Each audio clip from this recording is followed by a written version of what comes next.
Rewmi 24 TV. guerre rek corruption xoolal ma lii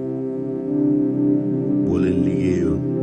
doo leen fi nekk di jéem a ger nit ñi waaye ba xaaju gi di ngeen yaakaar ne kenn du leen gis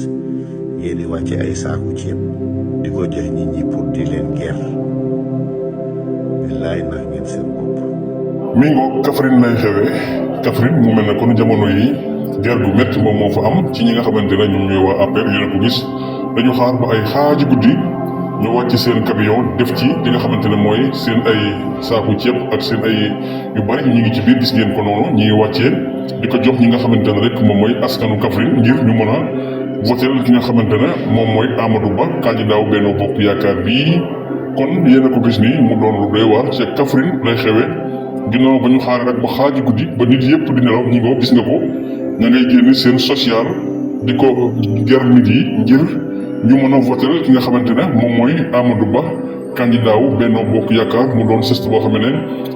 askan bi la ñuy wax rek mooy dañu bëgg corruption bu métti bi daal di jóge ci Sénégal nu mu gën a gaawee waaye bu mel ne kon jamono yi ñu bari la ñu jàpp rek mooy waa Kaffrine moom kii di Amadou Ba mënu faa gagné ay élection ndax kat ndaw ñi jàpp nañ ne yeewu nañ ba nga xamante ne corruption du ci leen jënd mën nañoo jël mën nañoo lekk waaye jour vote ba bu ñu la voté kon loolu moom moo xew ca Kaffrine